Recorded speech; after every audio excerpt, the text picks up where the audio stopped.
ಏನಾಯ್ತು? ನಿಷ್ಕಾಮವಾಗಿ ಹೇಳುತ್ತಿರುವೆ ಏಕೆ?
ನಿಷ್ಕಾರಣವಾಗಿ ಅಳುತ್ತಿರುವೆ ಏಕೆ? ನಾನು ನಿಷ್ಕಾರಣವಾಗಿ ಅಳುತ್ತಿಲ್ಲ. ಈ ದ್ರೌಪದಿ ಅಳುವಿಗೆ ಒಂದಲ್ಲ 10 ಕಾರಣಗಳಿವೆ. ನೀವು ಪುರುಷರು ಯಾರಾದರೂ ನಿಮ್ಮನ್ನು ದುರ್ವಾಕ್ಯಗಳನ್ನಾಡಿದರೆ, ಅಪಮಾನ ಮಾಡಿದರೆ ನೀವೇ ಅವರಿಗೆ ಪ್ರತಿಕಾರ ಮಾಡುತ್ತೀರಿ. ಆದರೆ ಸ್ತ್ರೀಯರ ವಿಚಾರವೂ ಆಗಲ್ಲ. ಅನ್ನ ವಸ್ತ್ರವಿಗಾಗಿ ಅವರು ಪರರನ್ನು ಆಶ್ರಯಿಸಬೇಕು. ಆತ್ಮ ಗೌರವವನ್ನು ರಕ್ಷಿಸಿಕೊಳ್ಳಲು ಅವರಿಗೆ ಅನ್ಯರ ಆಶ್ರಯ ಬೇಕು. ಪರಮೇಶ್ವರ, ಇಂತಹ ಪರಾಧೀನ ಶ್ರೀ ಜಾತಿಯನ್ನು ಅದೇಗೆ ಸೃಷ್ಟಿಸಿದ ದೇವ? ಅದೇಗೆ ಸೃಷ್ಟಿಸಿದೆ? ಅಳಬೇಡ ಪಾಂಚಾಲಿ, ಅಳಬೇಡ. ಸ್ತ್ರೀಯರ ಪರಾಧೀನತೆಯು ನಮ್ಮ ಸಮಾಜದ ನಿಯಮ. ಭಗವಾನ್ ಸ್ವರೂಪರಾದ ಋಷಿಗಳ ಆಜ್ಞೆ. ನಿಮಗಾಗಿ ಅಲೆದು ವನವಾಸ ಕಳೆದು ಪರ ನಿಂದೆ ಸಹಿಸಲಾರೆ.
ಏನು?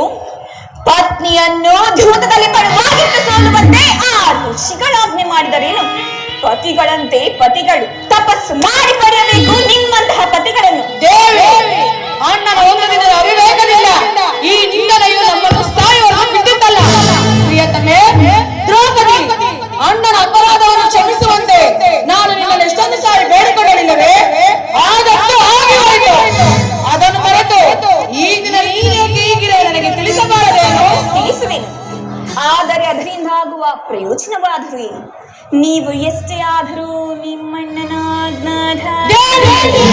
ಈಗ ನಾನು ಯಾರ ಅಲ್ಲ, ಅದು ಇಂದಿನ ಮಾತು. ಹಾಗಾದರೆ ಕೇಳು. ಈ ದಿನ ಅಸ್ತಿನಾಭೆಯ ಮಂದಿರಕ್ಕೆ ದೇವಿಯ ದರ್ಶನಕ್ಕೆ ಹೋಗಿದ್ದೆ. ಅಲ್ಲಿಗೆ ದುರ್ಯೋಧನನ ಪತ್ನಿಯಾದ ಭಾನುಮತಿಯು ಬಂದಿದ್ದಳು. ಅವಳು ನನ್ನನ್ನು ನೋಡಿ ನಕ್ಕು, ನಿನ್ನ ಪತಿಗಳು ವಾಸಕ್ಕಾಗಿ 5 ಗ್ರಾಮವನ್ನು ಬೇಡಲು ಧೂತನನ್ನು ಆಸ್ಥಾನಕ್ಕೆ ಕಳಿಸಿದ್ದರು. ಇನ್ನೇನು ಸಂಧಿ ಆಗಲಾದರೂ ಹಾಗಲಾದರೂ ಈ ನಿನ್ನ ಬಿಚ್ಚಿದ ಕೇಶರಾಶಿಯನ್ನು ಮುಡಿಗಟ್ಟುವೆಂದು ಹೇಳಿ ನಕ್ಕಳು ಸ್ವಾಮಿ, ನಕ್ಕಳು.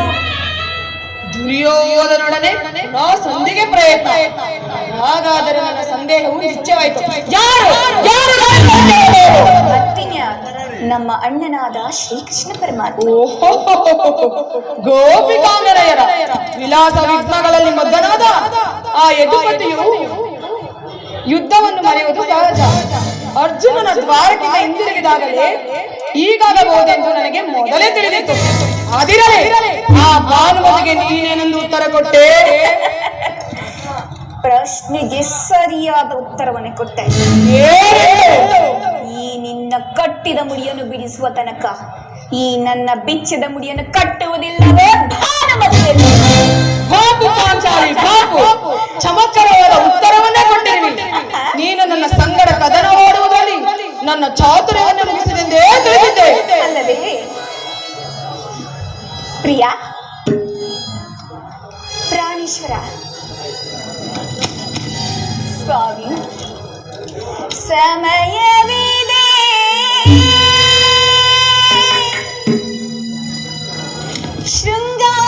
ಶೃಂಗಾರಕ್ಕೆ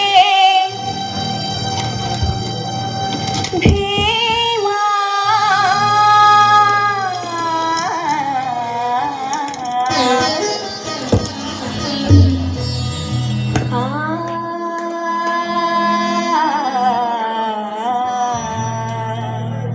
ಪ್ರಾಣೇಶ್ವರ ದೇವಿ ಸಮಯವಿದೆ ಶೃಂಗಾರಕ್ಕೆ ಭೀಮಾ ದೇವಿ ಸಮಯವಿದೆ ಶೃಂಗಾರಕ್ಕೆ ಭೀಮಾ ಭವನಿಯ ಮನಗಿಲ್ಲವೇ ವಿರಾಮ ದೇವಿ ಭವನಿಯ ಮನಗಿಲ್ಲವೇ ವಿರಾಮ ಸಮಯವಿದೆ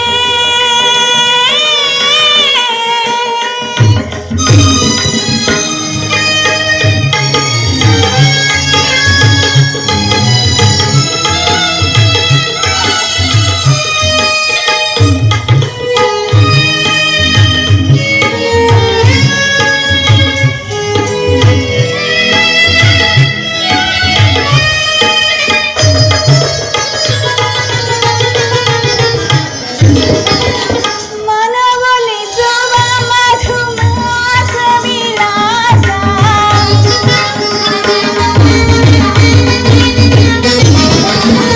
ಮನವೊಲಿಸುವ ಮಧುಮಾಸ ವಿಲಾಸ ಕೌರವ ಶಿರವ ಧರಿಯಳು ನೀನು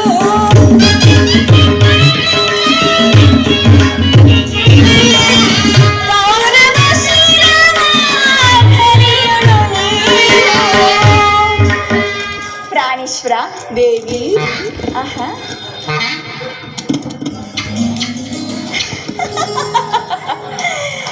ಚೆಲ್ಲುತ್ತ ಸೇರುವೆ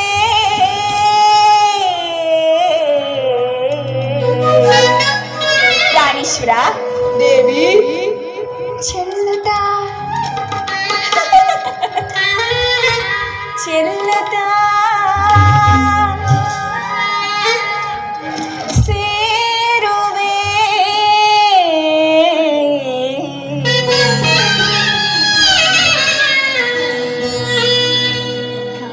ಕಾಂತಿಯ ನೀನು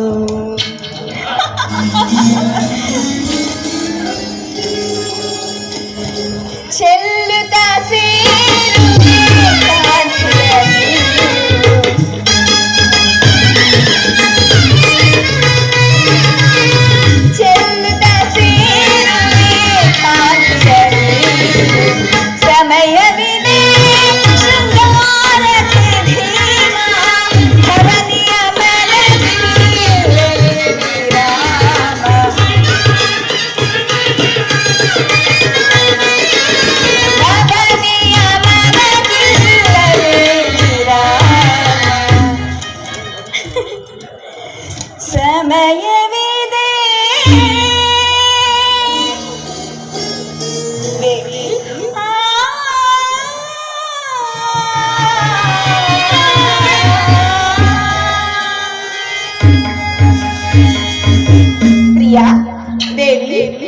ಪ್ರಾಣೇಶ್ವರ ದೇವಿ. ಓ ಪ್ರಾಣವಲ್ಲಭ, ಆಹಾ, ಮರೆತು ಹೋಯಿದ್ದೆ. ಈ ಹಿಂದೆ ಒಂದು ದಿನ ಈ ನನ್ನ ಬೆಚ್ಚಿದ ಕೇಶರಾಶಿಯನ್ನು ನೋಡಿ ಕುರುಕುಲಾಂತಕ ಕಾಳರಾತ್ರಿ ಎಂದು ಸಂಬೋಧಿಸಿ ಏನೇನೋ ಹೇಳಿದ್ರಿ. ದೇವಿ ಮಾಡಿದ ಪ್ರತಿಜ್ಞೆಯನ್ನು ಮರೆಯುವಂತ ಹೇಳಿ ನೋಡಲ್ಲ.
ಪಾಂಚಾಲಿ ಮಾಡಿದ ಪ್ರತಿಜ್ಞೆಯನ್ನು ಮರೆಯುವಂತ ಹೇಳಿ ನಾವಲ್ಲ.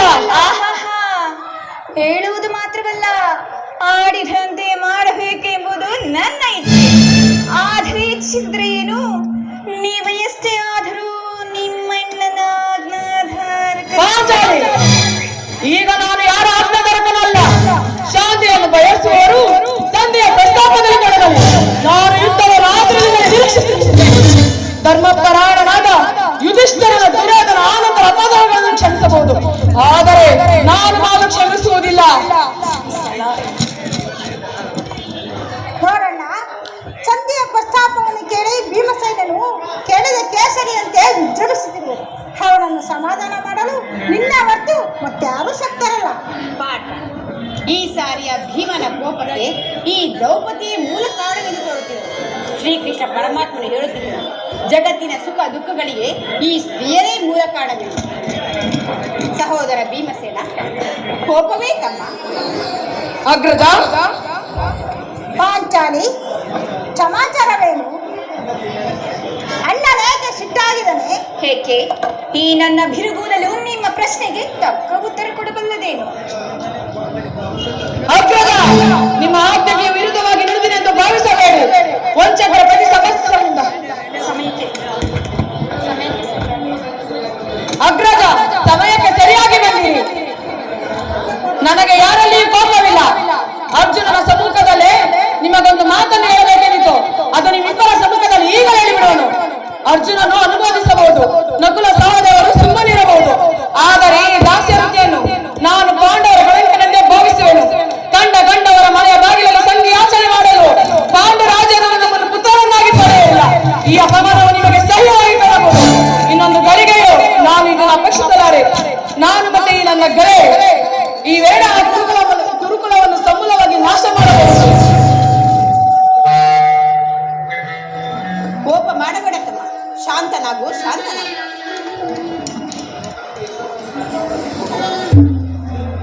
ಅಗ್ರಜ, ಕೋಪ ಅಗ್ರಜ ನಮ್ಮೆಲ್ಲರಿಗೂ ಹಿರಿಯವರು. ಧರ್ಮವೆಂದು ಅಂಬಲಿಸುತ್ತ ಕ್ಷತ್ರಿಯ ಧರ್ಮವೇನೆಂದು ಮರೆಯುವುದು ನಿಮಗೆ ಉಚಿತವೆನಿಸುತ್ತಲ್ಲವೇ?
ಇವಾಗ ವಿಡಿಯೋ ಫೈನಲಿ ನಾನು ಹೇಳ್ತಾ ಇದ್ದೀನಿ, ಯಾಕಂದರೆ ನಾನು ಹಿಂಗೆ ರೋಡಲ್ಲಿ ಹೋಗ್ತಾ ಇದ್ದೆ. ಸೊ ಅವಾಗ ಇಲ್ಲಿ ಯಾರೋ ನಾಟಕ ಮಾಡ್ತಾಯಿದ್ರು. ಸೊ ಹಂಗೆ ನಾಟಕ ನೋಡೋಣ ಅಂತ ಬಂದೆ. ನಿಮಗೂ ಸಹ ಒಂದು ವಿಡಿಯೋ ಅಪ್ಲೋಡ್ ಮಾಡಿದ್ದೀನಿ. ಆ ನಾಟಕದ ಒಂದು ಭಾಗನ ನಾನು ಹಾಕಿದ್ದೀನಿ. ದಯವಿಟ್ಟು ನನಗೆ ಆ ನಾಟಕ ಯಾವುದು ಅಂತ ಗೊತ್ತು, ನಿಮಗೆ ಆ ನಾಟಕ ಯಾವುದು ಅಂತ ಗೊತ್ತಿದ್ದರೆ ದಯವಿಟ್ಟು ನಾಟಕ ನೋಡಿ ಕಮೆಂಟ್ ಮಾಡಿ ಅಂತ ಹೇಳ್ತಾ ಇದ್ದೀನಿ. ನೆಕ್ಸ್ಟ್ ಇದೇ ಥರ ನಾನು ವಿಡಿಯೋ ಬೇಕು